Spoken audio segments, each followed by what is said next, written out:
ठाणे विधान परिषदेत शिवसेनेकडून रवींद्र फाटक यांना उमेदवारी जाहीर, तर वसंत डावखरे यांच्या विरोधात आज भरणार उमेदवारी अर्ज।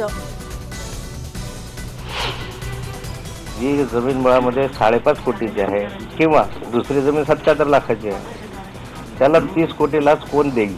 कोण असा वेडा माणूस आहे तो जो 30 कोटी लाच देईल?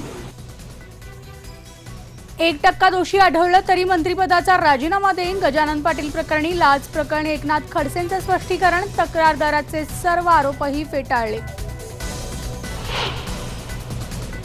1 वर्षासाठी नीटचा निर्णय पुढे ढकला, दिल्लीतल्या बैठकीत सर्वोच्च पक्षांची एकमुखी मागणी आणि आता चेंडू केंद्र सरकारच्या कोर्टात। नीटबाबत अचानक घेतलेल्या निर्णयाला मुख्यमंत्र्यांचाही विरोध, तर राज ठाकरेंनी मुख्यमंत्र्यांची भेट घेऊन नवा कायदा करण्याची केली मागणी।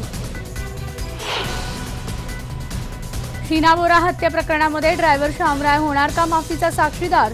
शामरायच्या अर्जावर सीबीआय आपलं म्हणणं आज मांडणार। गुजरातच्या मुख्यमंत्री आनंदीबेन पटेल यांचं पद जाण्याची शक्यता, पटेल यांच्याबद्दलचा अहवाल नकारात्मक असल्याची भाजपमधल्या सूत्रांची माहिती। 4 राज्यातल्या विधानसभा निवडणुकांचं सूप वाजलं, तामिळनाडूत द्रमुक, केरळमध्ये डावे, आसाममध्ये भाजपची सत्ता येण्याचा एक्झिट पोलचा अंदाज, फक्त बंगालमध्ये ममता राखू शकणार त्यांचा गड। वाहन चालकाच्या खिशाला महिनाभरात दुसऱ्यांदा कात्री, पेट्रोल 83 पैशांनी तर डिझेलच्या किमतीत ₹1.26 वाढ। वीरप्पन रजनीकांत यांचं अपहरण करणार होता, वीरप्पन नावाच्या चित्रपटाच्या रिलीज आधी राम गोपाल वर्मा यांचा दावा।